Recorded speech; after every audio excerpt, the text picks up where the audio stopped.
be welcomed. They took a regular Qantas flight, in fact, from LA here to Melbourne. I can tell you they were sitting up at the pointy end in business class, so that would have been pretty nice.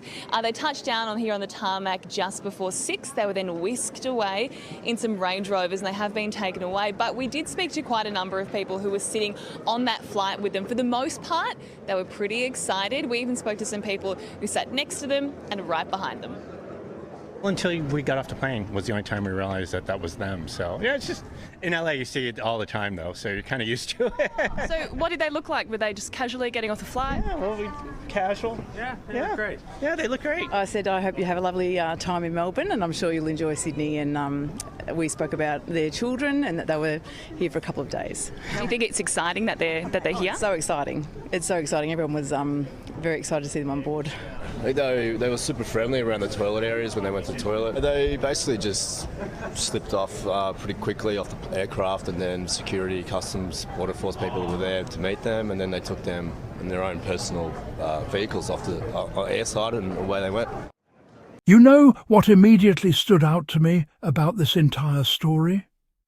Not the flight itself, not even the destination, but the deliberate normalcy of it all. Here you have Prince Harry and Meghan Sussex, two of the most talked-about individuals on the planet, choosing to board a regular Qantas flight like any other traveller. No over-the-top theatrics, no royal circus, no gilded nonsense. Just people travelling. And that, right there, is exactly what unsettles their critics. Because let's be honest, the same people who clutch their pearls and complain about Harry and Meghan Sussex wanting privacy are the very same ones who would have screamed hypocrisy if they had chartered a private jet. You see the trap? Damned if they do, damned if they don't. But what Harry and Meghan Sussex continue to do, and this is something I deeply respect, is refuse to play by those outdated, contradictory rules. Now, let's talk about that flight. Business class, yes, the pointy end, as they cheekily call it. And frankly, good for them. If you've spent years being hounded by tabloids, misrepresented and dragged through the mud, you've earned the right to stretch your legs on a long-haul flight. What's fascinating is not that they flew comfortably, it's how unassuming they were while doing it. Passengers didn't even realize who they were until the flight was over. Think about that for a second.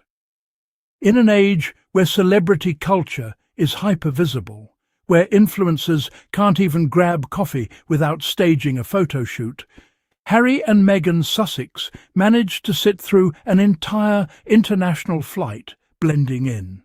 That's not luck, that's intention. That's them choosing authenticity over performance. And when people did interact with them, what did we hear? They were casual. They looked great. They were friendly. No diva behaviour, no entitlement, no icy royal distance. Just normal human interaction. Honestly, it's almost funny when you compare this to the image that certain media outlets have tried to paint. You'd think, based on some headlines, that they'd be demanding silence from the entire cabin or travelling with an entourage the size of a small army. Instead, they're chatting with fellow passengers near the restroom like it's the most ordinary thing in the world. I mean, imagine being in line for the toilet and casually making small talk with Harry and Meghan Sussex. That's the kind of story you tell for years. And here's where it gets even more interesting. One passenger mentioned that in Los Angeles, seeing celebrities is normal, so they didn't think much of it at first. That says a lot about the world Harry and Meghan Sussex now inhabit. They're no longer confined to the rigid hierarchical structure of royal life. They're part of a more fluid global culture where status doesn't demand distance. That shift, that's powerful. Because what they've done, especially Meghan Sussex, is challenge the very idea of what public figures are supposed to be. She's not playing the role of a distant duchess frozen behind palace gates. She's present, she's engaged, she's human, and that makes people uncomfortable, particularly those who preferred the old system where royals were seen, not heard. Now, let's address the arrival. They land in Melbourne just before 6, step off the plane, and are quickly escorted away in Range Rovers. Efficient, low-key, no fuss. And yet, even in that brief moment, there's excitement. People are thrilled, not outraged, not rolling their eyes. Thrilled. And this is where the narrative pushed by certain critics completely falls apart. Because if Harry and Meghan Sussex were truly as unpopular as some would have you believe, you wouldn't see this kind of genuine, organic enthusiasm. You wouldn't have passengers lighting up after brief conversations. You wouldn't hear people describing them as warm and approachable. You'd hear complaints, but you don't. Instead, what you get is a quiet but undeniable truth. When people encounter them in real life, away from the noise, away from the headlines, they like them. And that terrifies the critics, because their entire narrative depends on distance.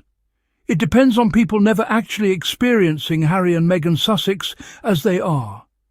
The moment that barrier is broken, even in something as mundane as a flight, that narrative starts to crumble. And let's not ignore the subtle but important detail. They spoke about their children. That small moment of sharing, of openness, is something deeply human. It's not calculated PR, it's connection. It's two parents talking about their kids while travelling, just like countless others do every day. There's something quietly revolutionary about that. Because for all the titles, all the history, all the baggage that comes with being part of the royal family, Harry and Meghan Sussex are redefining what it means to live a public life. Not by shouting, not by demanding attention, but by simply existing in a way that feels real. And maybe that's the biggest takeaway from this entire story. Not the flight, not the cars, not even the destination, but the simplicity, the choice to be normal in a world that constantly tries to make them anything but. And honestly, that's far more impactful than any staged appearance or scripted speech could ever be. And that brings me to you. What do you make of this?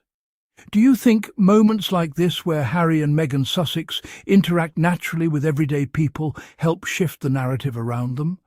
Or do you think the media will continue to twist even the most ordinary situations into something controversial? I'd genuinely love to hear your thoughts, so drop your comments below and let's get into it. And if you enjoyed this take, don't forget to subscribe, hit that like button, and if you want to support the channel a little extra, you can always buy me a coffee or send a super thanks. It really helps keep these conversations going.